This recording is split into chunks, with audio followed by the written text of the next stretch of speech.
Hi, everybody. I am back for book two of the 12 Days of Christmas. This is my goodie stack of all of my Christmas novellas. Yesterday, or actually the first, well, I guess it would be yesterday, I read A Christian Christmas, the very first Christmas novella. The second one that I am going to read today, and this isn't really in order, but this was my favorite Christmas book. I had fun writing it.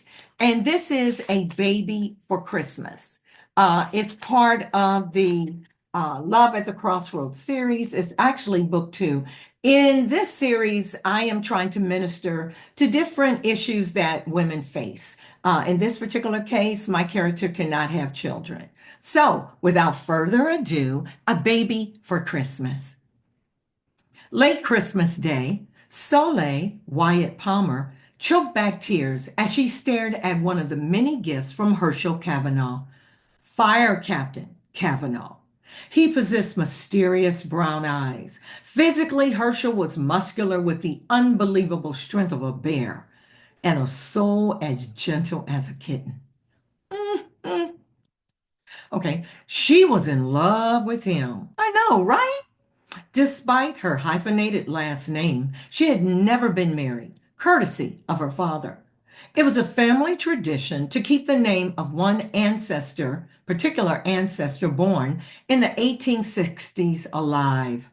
Although her relative had an interesting history, one that Solae couldn't remember, the name Wyatt Palmer was requested to be part of every generation, whether the baby was a boy or girl.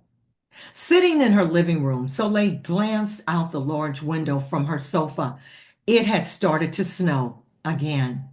She was glad she had rewind. She was glad she had lit a log in her fireplace. The scene outside was surreal as she noted her neighbor's decorations, lopsided snow bale, and the cotton trees she had always referred to as the snow of branches. When her phone rang and disturbed her solitude, she checked the caller ID before answering. Candace Clark's name appeared. They had known each other since childhood, and their bond was stronger than best friends. They loved like siblings and argued like sisters, but at the end of the day, they were always there for each other. I got a diamond for Christmas, Candace screamed into the ear. A tear slipped from Soleil's cheeks. She wasn't surprised. As a matter of fact, Soleil expected it. They had been dating brothers. Their life experiences had mirrored each other until Candace married Daniel. Candace made Soleil a godmother when she and Daniel had a baby girl. In the midst of joy came disappointment. That same year, at age 26, Soleil had a hysterectomy because of gut-wrenching, painful fibroid tumors. There would be no more generation of Wyatt coming from her. Candace had taken the loss harder than Soleil. Then heartache hit home again. This time it seemed to be her best friend's turn when Daniel was killed.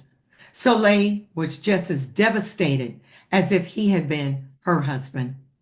In Soleil's opinion, she didn't welcome misery as her company.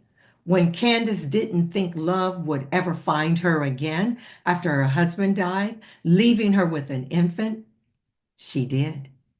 Soleil also thought bliss was unobtainable because she couldn't have children. But through a series of events, she and Candace wound up dating two firefighters. Only Hershel had the rank of captain. Me too, she said softly with less enthusiasm. We can have a double wedding. Can you believe Royce had Lindsay in on the proposal? It was so romantic. When Candace took a breath, Soleil broke the news to her. Hershel didn't propose. She took a deep breath and held it. She had just ended a crying spell. After spending Christmas at Hershel's house with his two adorable little sons. As a single father, he did an incredible job of rearing them. He gave me the most beautiful teardrop diamond pennant I've ever seen. Solae cleared her throat to keep her voice steady. Of course, the boys gave me the sweetest little gifts. Oh, Solae, I'm sorry. She refused to spoil her friend's jubilation. It was a good Christmas and a sad one if I believed in Santa Claus because he had messed up big time not delivering what was on my list. But she believed in Jesus and he had to remain her focus for the day. It's okay. We've only been dating 4 months anyway. The same amount of time as Royce and Candace. Maybe he needs a little bit more time, Solae said, trying to convince herself and hoping her friend would believe her too.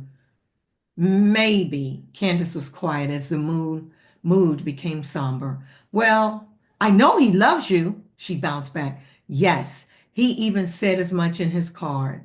Solae smiled. She loved him too. I should be grateful, right? Diamonds are a girl's best friend, right? I mean, whether it's around the wrist, the neck, the ears.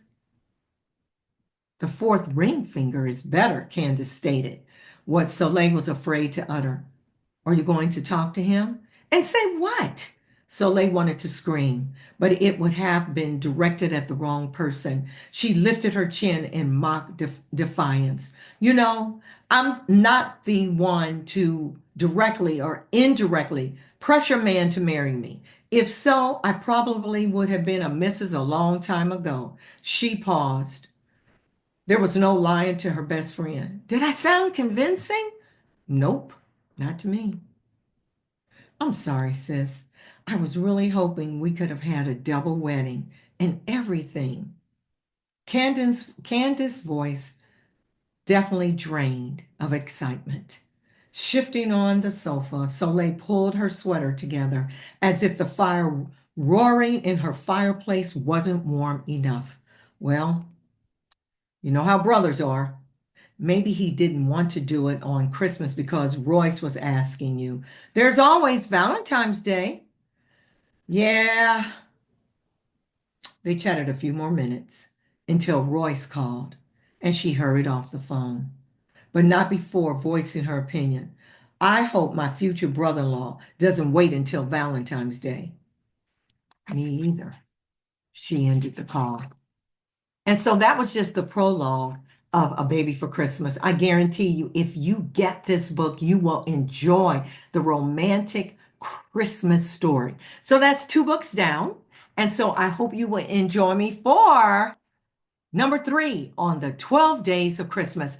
Make sure you subscribe to my YouTube channel so you'll know whenever I post a 2-minute Tuesdays or 5-minute Fridays or the 12 days of Christmas. But I appreciate you. Have a Merry Christmas, everyone. Until the next book. Bye.